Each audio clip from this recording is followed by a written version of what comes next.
systems online.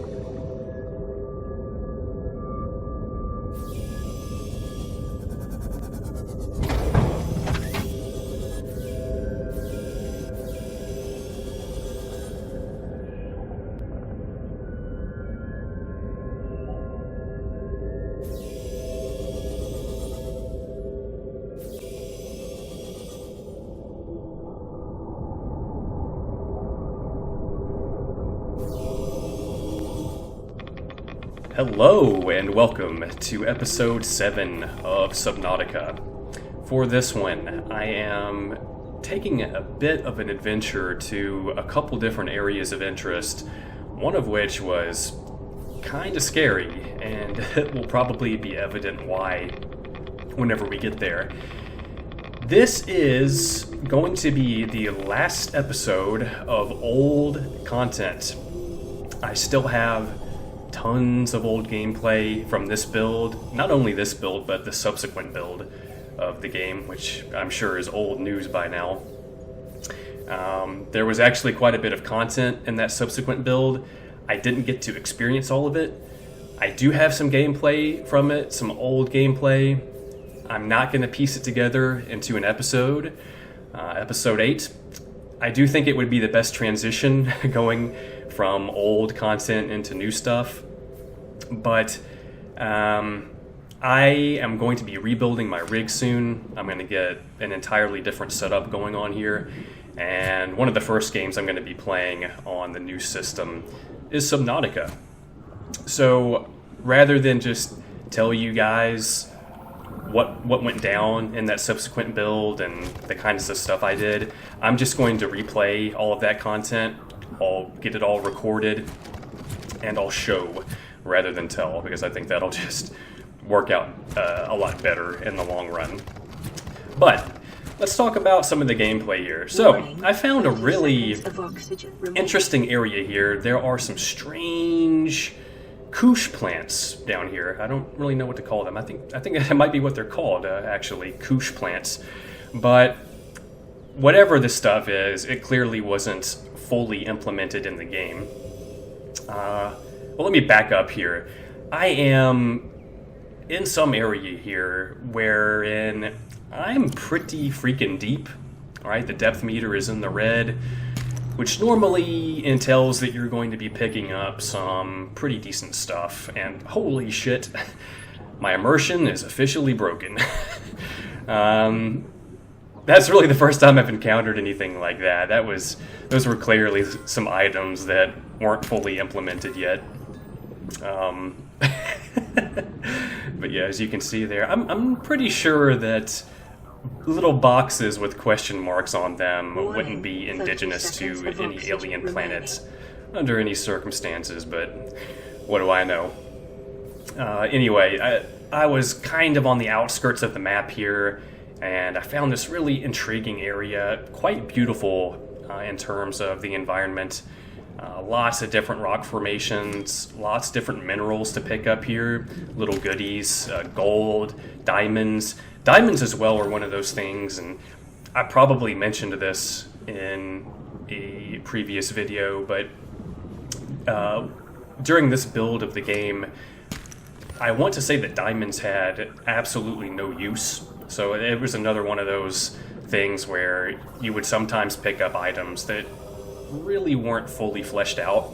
But this was this was a pretty early build of the game.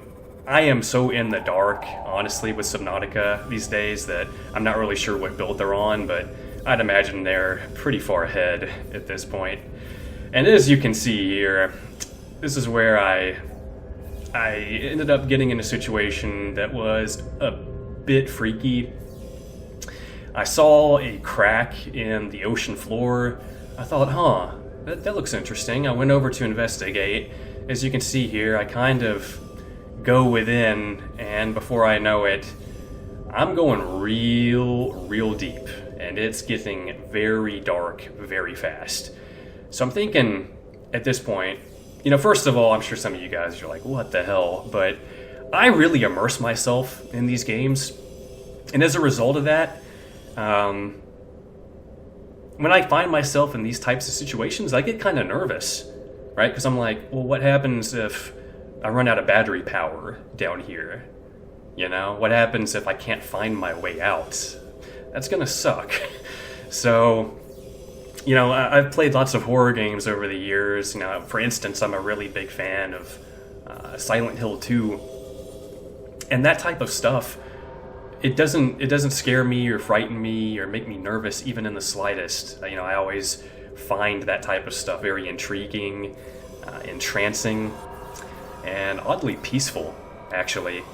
And I find that, you know, a lot of that is the case with Subnautica as well, but I have a very slight phobia of the ocean anyway. Certain aspects of the ocean, it just disturbs me, I guess, like the immensity of it. And when I find myself in certain situations in Subnautica like this, I kind of think to myself, you know, because I'm so immersed in the game and I'm putting myself here, I think to myself, well, holy shit, I would never be in this kind of situation to begin with. This is so outside of my realm of comfort. But as you can see, I've made it to pretty much what seems to be the bottom of this cavernous area below the ocean floor, and you're seeing some of these weird stingray type creatures, these kind of neon blue guys swimming around. These are creatures that I really hadn't seen much of in this game. I'd found them in a couple remote areas. I just assumed, you know, because I've never been foolish enough, I'd venture to say, to get out of the sea moth and swim around next to those guys, but I'd assume they're probably not friendly. And you know, once I saw those guys swimming around down here, I figured, well, there's no way on earth I'm getting out of the sea moth, but I might as well drive around and see what this place has to offer. And at this point, I'm thinking, okay, you know, I've kind of seen a lot down here. There doesn't seem to be much except for minerals in terms of materials and stuff that I can loot. So I'm thinking it's time to find my way out of here. So I'm looking for the way that I came in, and I'm having a little bit of difficulty, right? And speaking of difficulty, that kind of spooked me. You know, apparently I wandered over into these guys' lair here, and they weren't too happy about that. I wonder if, just on a random thought here, I wonder if any of the ocean life at this point in the game deals any kind of significant damage to the sea moth. Because back in this build, it didn't really seem like anything could break in to the sea moth, so although you could get some jump scares every now and then, there was never any real threat of dying. But I use the, as you can see here, I'm kind of using the pulse from what's probably the Cyclops here, or one of my beacons that I've put down. I'm using that pulse to kind of find my way back to the surface, and sure enough, it led me back home. I was pretty relieved when I saw daylight again. But this is, once again, the last episode of old content, guys. So expect, I'd say probably within the next month, expect to see some brand new Subnautica content on a brand new system at that. So you should see a little bit... Actually, not a little bit, a significant difference in performance and video quality for this game. But I hope you enjoyed it, and I'll catch you guys later.